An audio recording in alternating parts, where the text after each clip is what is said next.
तो भी एपिसोड के शुरू में हम लोग मार्था को बहुत ही ज़्यादा ज़ख्मी हालत में देखते हैं। वहाँ पर दूसरे जो होते हैं सोल्जर वो भी आ जाते हैं और इन्हें मारना शुरू कर देते हैं। इसके बहुत सारे गोलियां मारते हैं। इसके बाद हम मार्था को एक बेड पर पड़ी हुई देखते हैं और उसके साथ एक कुत्ता भी है। तभी वहाँ पर एक बूढ़ी औरत आती है जो इसे बताती है कि ये व्यक्ति स्टाली से जिस कंट्री के साथ ये लड़ रहे हैं। तो इसे कहती है कि मिस उस्तानियन सोल्जर, तुम्हें डरने की जरूरत नहीं है। अगर मैं तुम्हें हटकाना चाहती तो पहले ही कर देती। तभी वो औरत बाहर जाती है और मार्था एक तस्वीर देखती है इस औरत के किसी बच्चे के साथ। फिर इसके बाद मार्था बाहर जाती है, अपनी यूनिफॉर्म के बारे में पूछती है उस औरत से। वो कहती है कि वो कपड़े मैंने बाहर फेंक दिए, तुम मेरी बेटी के कपड़े पहन सकती हो। तो मार्था उसे कहती है कि हाँ, मैंने वो तस्वीर देखी, क्या वो आपकी बेटी है? तो वो औरत कहती है कि उसे वो इन कपड़ों की ज़रूरत नहीं, वो पिछले साल ही जंग की वजह से मर गई। सैड। तो भी वहाँ पर एक पोस्ट ऑफिस वाला आ जाता है। तो मार्था उसे देखकर अंदर चुप जाती है क्योंकि दूसरी कंट्री वाले हैं ना। तो वो उस औरत को बताता है कि आपको केयरफुल रहना चाहिए, यहाँ पर बहुत से दूसरे कंट्री के लोग भी छुपे हुए होंगे। वो कहती है कि कोई नहीं, यहाँ पर कोई भी नहीं है। तो इसके बाद वो औरत इसे बताती है कि बहुत से रिफ्यूजीज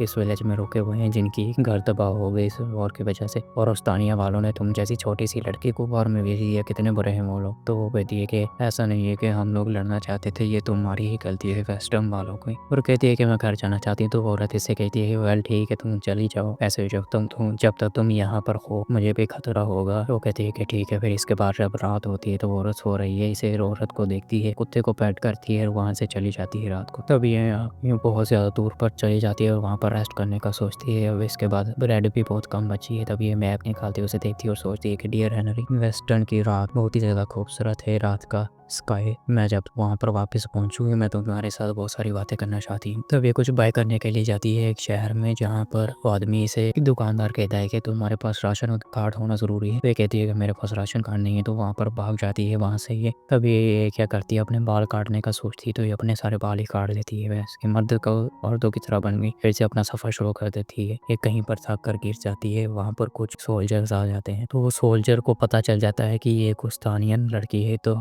वो इस पर गन पॉइंट कर देते हैं और इसे मारने वाला होता है एक आदमी, लेकिन दूसरा आदमी से कह देता है कि छोड़ो, और पहले ही ख़त्म हो जाती चुकी है तो छोड़ दो इसे तुम लड़के को। तो इसके बाद वो इसे छोड़कर चले जाते हैं ऐसे ही। तो अब ये फिर से अपना सफ़र शुरू कर देती है और उस तानियन की जो टेरिटरी होती है उसमें तो घुस जाती है, लेकिन वहाँ पर बेहोश हो जाती है। तो कुछ वहाँ पर जो क्लीन अप वाले होते हैं वो इसे अपने साथ लेकर चले जाते हैं। एक तो ट्रक सा होता है जहाँ पर और भी रिफ्यूजीज होते हैं इसके साथ। और ये कहती है कि मुझे नहीं पता था कि इतने सारे सोल्जर्स यहाँ पर बेघर हो चुके हैं। अभी वहाँ पर एक आदमी से देखकर कहता है कि तुम तो वही मार्था हो ना, स्तानियन वाली, मैंने तुम्हें न्यूज़ में देखा था। मैंने सुना कि तुम्हारे सारे टीममेट मारे गए, ये लो पानी पी लो। तो वैसे पानी पीने के लिए देता है। तब वहाँ पर एक दूसरा सोल्जर कहता है कि ना ही हम लोग जीते ना ही हम लोग हारे, ऐसे बिला वजह लड़ने का फ़ायदा ही क्या था। बात तो ठीक ही कह रहा है, ये लड़ने का क्या फ़ायदा भैंस की। तो मार्था उस दूसरे आदमी को थैंक्स कहती है जो कहता है कि मैं हूँ पॉल, मैं हूँ बर्लिन से। तो मार्था कहती है कि मैं भी बर्लिन से हूँ। तो इसका बाद बताता है कि जब हम इस ट्रक से उतर जाएंगे फिर हम इस एक ट्रेन में बैठेंगे जो हमें हमारे घर पर लेकर चली जाएगी। तभी एक लड़का ऐसे कहता है कि मार्था, जब हम घर बर्लिन पे पहुँचेंगे क्या तुम मुझसे शादी करोगी? तो मार्था कहती है कि नहीं कर सकती। वो कहता है कि पहले ही तुम्हारा कोई शोर है। तो वे कहती है कि नहीं,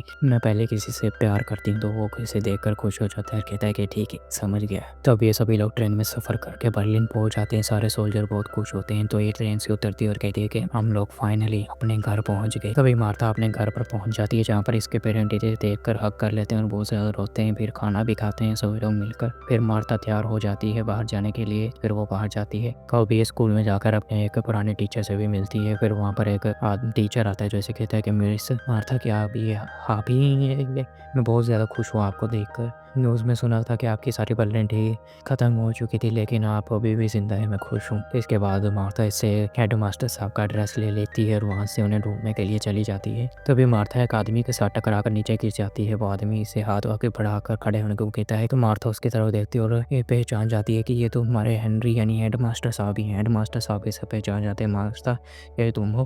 तो ये दोनों हक कर लेते हैं बहुत अच्छी और रोने लग जाते हैं। तभी वहाँ पर एक औरत आ जाती है। तो कहती है कि हेनरी, क्या मैं पूछ सकती हूँ ये औरत कौन है? तो हेनरी उसे बताता है कि ये आर्मी में थी, कभी जिंदा बचकर आई है। तो औरत उसे कहती है कि वाह, क्या तुम इसे डिनर पर इन्वाइट करोगे हमारे साथ? तो मार्था हेनरी से पूछती है कि ये औरत कौन है? तो हेनरी बताता है कि ये मेरी वाइफ है, हम लोग कुछ दिन पहले ही शादी हुई है हमारी। तो मार्था की तो पूरी दुनिया ही तबाह हो जाती है, दिल टूट गया बेचारी का। और ये स्टोरी मार्था बेकी को बता रही होती है। तो बेकी अब प्रेजेंट में बहुत ज़्यादा रोने लग जाती है और कहती है कि आपने मिस्टर हेनरी को उनसे छीना क्यों नहीं, उस औरत से? तो मार्था कहती है कि मैं ऐसा नहीं कर सकती, वो औरत बहुत ही ज़्यादा अच्छी थी जो उनकी वाइफ बनी थी। और फिर इसके बाद मार्था ने अपना डांस करना फिर से शुरू कर दिया था और हेनरी और उसकी वाइफ बहुत ज़्यादा खुश थे एक साथ। तो बेकी कहती है कि मैं फिर भी एक्सेप्ट नहीं कर सकती, आपके साथ क्या हुआ, आपका दिल टूट गया। तो वो कहती है कि बेकी, ये दुनिया ऐसी चीज़ों से ही भरी हुई है, हमेशा ऐसा नहीं होता जैसा तुम चाहते।